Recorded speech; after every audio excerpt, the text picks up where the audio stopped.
Hi everybody, it's John Farnham here, and I'm sitting here with Tanya, and she's got some questions that you've all asked. There's a heap of them here, so why don't we start, Tanya? How are you? I'm good, John. How are you? Very well indeed. Good. Looking forward to getting this new album out. Yeah? Getting it moving. Should be fun. I hope you like it. I hope so. If you don't, we're in trouble, aren't we, really? Yeah. Okay, They're all what's your looking first forward. question? What do you like best about singing and recording? Well, singing to me is, I think, the most fun I get out of doing anything. I love to sing. It's a great emotional release. And I can sing the same song 4 nights in a row, and obviously I feel different each night. Mm. So that can have a different effect on the way I sing a song. But it's a lovely way to get out emotions. Great. I just close my eyes and go through the window. It's great. Okay, do you ever sing at home, like in the shower? All the time. All the time. In fact, I think that's where I started. I tend to try stuff in the shower with my voice that I wouldn't try anywhere else. Mm-hmm. And, it often gets howls of laughter from the rest of the family. It's kind of funny. And I've actually turned around. I've been in the shower soaping away, and I've actually turned around and seen Robert standing there going with this weird expression. And who is this man? What's he doing?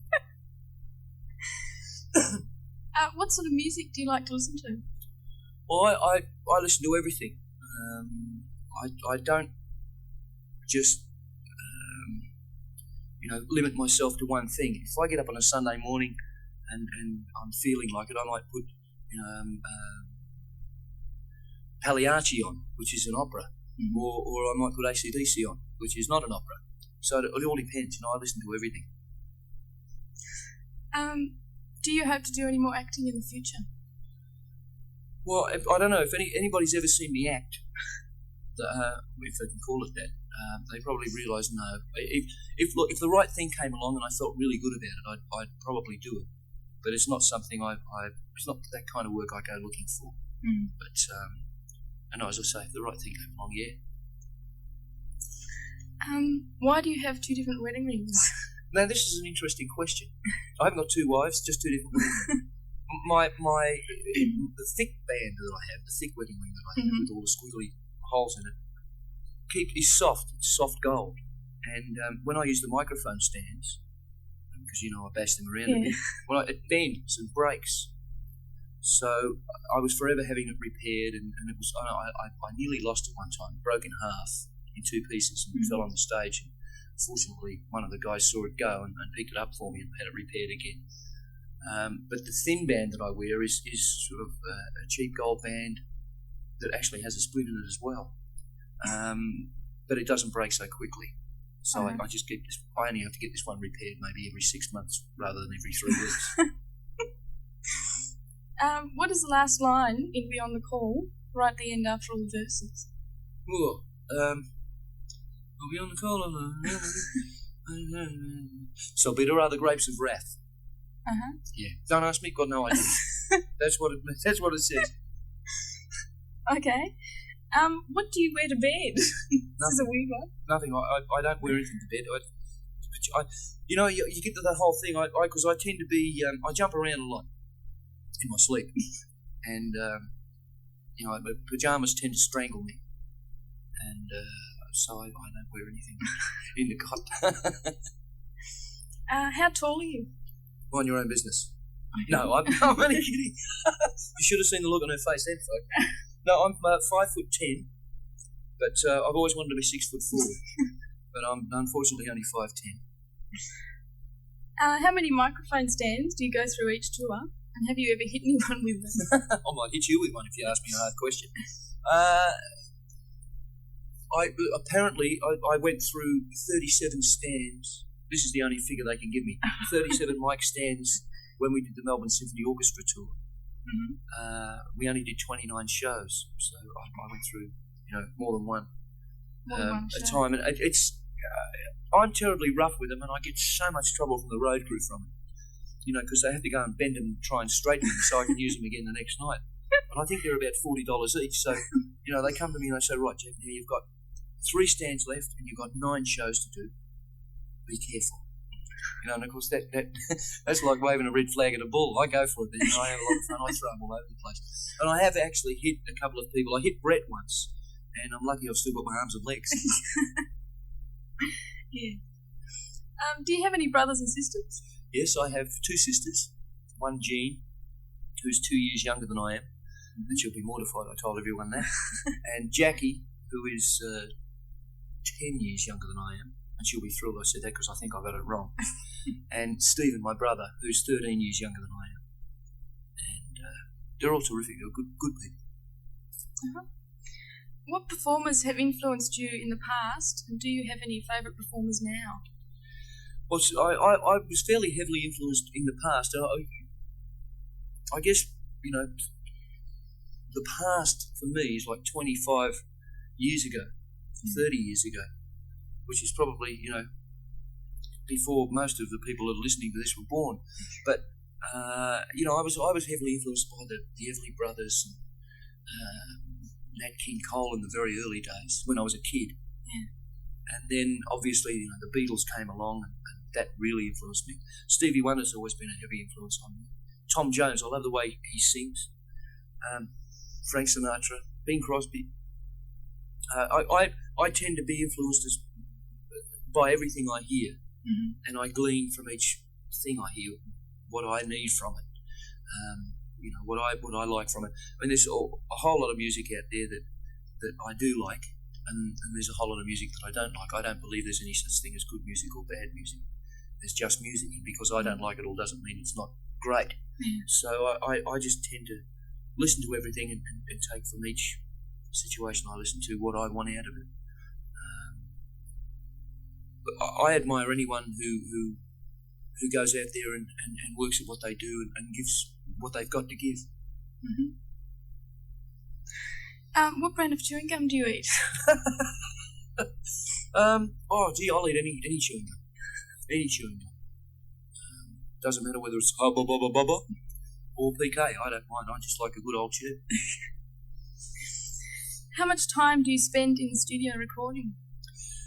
Well, in the studio proper, because when we make an album, we normally spend 5 to 6 weeks on pre-production in a pre-production studio where we can actually sit down and take our time over working this stuff, and it's not as expensive as the main studios, and it's not obviously as technologically advanced, so we spend maybe 5-6 weeks doing that, and then to go into the studio proper for Chain Reaction, we were in there for 3 months, and it felt like 3 years. But we took our time with this one. With Whispering Jack, we worked 18 to 20-hour days, and with Age of Reason, we worked 12 to 14 to 16 to 18-hour days, and took Sundays off. And with Chain Reaction, we sort of worked 12 to 14-hour days with Saturdays and Sundays off, because halfway through the album, Doug Brady, our engineer, had a baby during the album. I have a young family, and Ross Fraser has a young family, so we wanted to spend some time with them. Which hairdresser do you go to? I go to a fella named David Weaselman Salon in Turek Road. I've been going to David for 10 years. He does a wonderful job with the bald spot, don't you think? Is there any chance that you could release Amazing Grace as a B-side or single? Well, there's always a chance. I've no plans to do that at the moment, although we do have the multi-tracks. We call them multi-tracks. That they have been recorded and they're in our archives. So we do have the possibility that may happen one day, and there's a good chance that we may one day put out a live album, whether it be with the orchestra or just with the band or whatever. But we have all the parts to make something like that, but I've not got no plans at the moment. Do you have a favourite song of all time, not yours? No. Yes, of course I do. One of my favourite songs is a Stevie Wonder track off of Fulfilling's finale called Love's in Need. I just love that song. I think it's great. Was there any particular reason you got your earpiece? Actually, I was sitting around with some friends and Jilly, and we were just talking, and we had a couple of glasses of wine with lunch, and they were having a go at me for being 41, which I thought was really fair. And I said, right, I'll fix you. And I went out and I came back an hour later with an earring in my earpiece. So I just did it for fun. And it didn't hurt at all. It was great. And now I've got problems because Robert and James want to have their ears pierced as well. Oh, I've got a collection of earrings here. Have you? People have seen. Oh, great. I'll try a couple on. That feather one looks a bit funny, though. Is it possible in the near future to release a video with clips of all your hit songs? Yes, that's a distinct possibility. Yeah. The record company are looking at things like that all the time. But it's just, whether it be the right time or when there's enough demand for it. If we get enough demand for it, they'll do it tomorrow. Do you have any hobbies? Yeah, I love to horse ride. I don't do it very well. I never get thrown from a horse, by the way. I fall off them. Horses don't throw me, I fall off before they get a chance. But I do love riding very much. I like motorbikes. I trail ride, Robbie rides, and we go riding together on some friends' places occasionally. We get out there and play with those. I've taken up scuba diving, which is a lot of fun. I love the water. And Gillian and I go diving together often. We go up to Queensland, dive on the Barrier Reef, and if you get a chance to do that, it's the most fantastic experience there is. It's great. Yeah. And fishing, of course. I'm a notorious fisherman. Always got, worm guts under my fingers. We know you're an emotional guy and a bit of a softie, but are you romantic? No, not really. Yeah, I guess I am a romantic. I tend to take flowers home and boxes of chocolates. It's funny, my sister Jean arranges flowers in a florist shop, and I rang her a couple of weeks ago because Gillian and I have been married for 18 years nearly, and we were talking the other day, and we were talking about flowers and how I send her flowers with some friends, over dinner and the whole thing. And she doesn't like carnations at all. She hates carnations for some reason, and I've never sent her carnations, fortunately. So that's probably why I'm not scarred. But she told me the other day, after 18 years of marriage, that I've been sending her red roses for 20 years, right? And after 18 years of marriage, the other day she told me that her favourite colour rose is yellow. So I rang her. I couldn't believe it myself. So I rang my sister up and I said, Jean, I'd like to send Jill 2 dozen yellow roses. And my sister Jean said, why, what have you done? So I said, no, I haven't. I'm not in any trouble or anything. I haven't done anything. All I want to do is send the bride some roses. So she did, and Julie quite liked them. Gave me a lovely kiss. Thank you. Just before the recording of Age of Reason, there was talk of Stevie Wonder writing a song for the album. When it was released, there wasn't a song and there was no mention of it. Did he write a song for you? No, I'm still waiting for the song. The old Steve. Because I spent a bit of time with Stevie when I toured with him years ago, and then when he was out recently, I was on tour as well, and he came and saw the show, and I went and saw his show and everything, and we've become, mates, but occasional mates. We'll see each other when we're around. But he still didn't send me a song. I'm a bit annoyed with him, actually. I must ring him up and ask him where it is. Because I asked him actually to write me a note, but that's impossible, of course. Yeah. He's a devil with his blindness, because he has a great sense of humour with it. One of my favourite stories about his was when I did the tour with Stevie, originally with the Farnham band. His tour manager came up to me halfway through Stevie's show and said, look, Stevie wants you to get up on stage and sing with him. Will you do it? And I just went to order, because he really is my hero. Mm. And finally I worked up the courage and I said, yeah, I'll be in it. Anyway, I got on the stage with Stevie, and I was standing, because with Steve, you have to lead him around the stage because he's blind. Mm. And he puts his left hand on your shoulder, or his right hand on your shoulder, whichever shoulder you may present, and lead him around the stage. And he tried to hand me a microphone. And I turned around and said in his ear, look, I've already got one. He said, you should have said that over the microphone to me. And I said, well, I can't say it. He said, no, say it over the microphone. Tell me over the microphone that you've already got a mic. And this is all going on stage while he's whispering to me.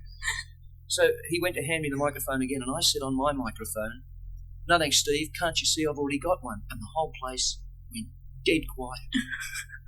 It was, Farnham's blown it, And you know what he did? He looked straight out of the audience and said, I'm sorry, I wasn't looking that way. And then everyone cracked up, of course. But he did, he set me up. He's a ratbag. Have you learned to play more than 3 chords on the guitar? Yes, I can actually play 4 now, and I use my little finger and all of the strings. No, I actually played guitar on this album. Yeah. A couple of places, a couple of the songs. I played acoustic guitar. It needed a rough sound, and they picked me. Is there anybody else singing on the album? Yeah, there's a whole heap of other people singing on the album. Obviously, there's Vanetta and Lindsay. Mm-hmm. And then we have what we call the Chain Reaction Choir. And that consists of, I'll get my notes out here because I don't want to miss anybody. Because I had this idea of like creating a little gospel choir sound on some of the songs. Mm-hmm. So I got, where am I here? Susie Ahern, Linda Bull and Vicar Bull from Joe Camilleri's band, the Black Cyrus. They're great. Joe Creighton, who plays bass guitar with me occasionally. Mm-hmm. Lindsay, of course, and Vanetta. Jack Jones, who's the lead singer of Southern Sons. And actually, I didn't know this when I first met Jack. He actually did the send-up of me on the D-Generations 5 in a row. Yeah. And he was frightened to tell me. But it's great. He's a very good singer too. I think he's great. Chuck McKinney, who's a black American guy living in Australia, terrific singer. Wendy Stapleton. Mark Stevens from Home and Away. And Mark is a really good singer. Isn't it Home and Away? Neighbours. I knew that. Sorry, Mark. And he's a damn good singer. He sings very well. And Catherine Waters, who works at the Wheatley office. Catherine is a trained singer, and she sings a little opera. And she's got a lovely voice, and she's sort of just blended in there nicely. So that's the Chain Reaction Choir. And then, Ross is in there a little bit, and Doug Gray is in there a little bit. I let him have a go, but I didn't use it. How important is this album to you compared with Whispering Jack? Well, I think it's more important than Whispering Jack because Whispering Jack worked so very well, and Age of Reason worked very well, and this one has to work to make those other two credible, if you know what I mean. I guess if this one doesn't, I'm trying to get my teeth back in. If this one doesn't work, then I guess the other two were flukes in people's minds, but we'll see what happens. I've heard that you've been involved with the writing of the majority of the songs on the album, and you've been quoted before saying writing songs is like pulling teeth. So I'd like to know how you felt about writing these songs. Yeah, it is a slow, painful process. It really is. I mean, and without gas, But we had the luxury this time of actually being able to take our time over writing the songs. I sat down with Phil Buckle, who plays guitar in the Southern Sons. He's also coming on tour with us. Mm-hmm. And Ross Fraser, our producer, and myself. We sat down for about six, nearly 8 weeks, sitting down and just discussing what we wanted to do, writing pieces and putting them all together. David Hirschfelder and Ross and I worked over that period of time as well, writing the stuff. And it was nice to have the luxury to sit down and work really fully on that. Was all we had to worry about. We weren't recording at the same time. I wasn't on tour. There was nothing else happening. We were just doing that and concentrating on it. And I'm very pleased because there's no lyric on the album that I cringe about. I like all the lyrics, and there's no melody lines that really worry me. So I'm really very happy with them. I guess this album's very different from the last two, and it might take people a little time to get into it. But I hope I can capture their imagination in some way. Is that it? That's it. You don't know what to do you? See, this is very difficult for me because you've never interviewed me before, have you? No. It's always, hi Tanya, hi John, and then we get on with what we do. But it's it's good. I'm glad that we did this because it's sort of I don't get a chance to talk to everybody often, do I? No. If you've got any more questions, send them in to Tanya. Now that's going to fix your mailbox up, isn't it? Thank you for the earrings. Thanks for the support, and I really do hope you enjoy the album. See you, Tanya. You can turn it off now. You'll be happy now, won't you? Okay.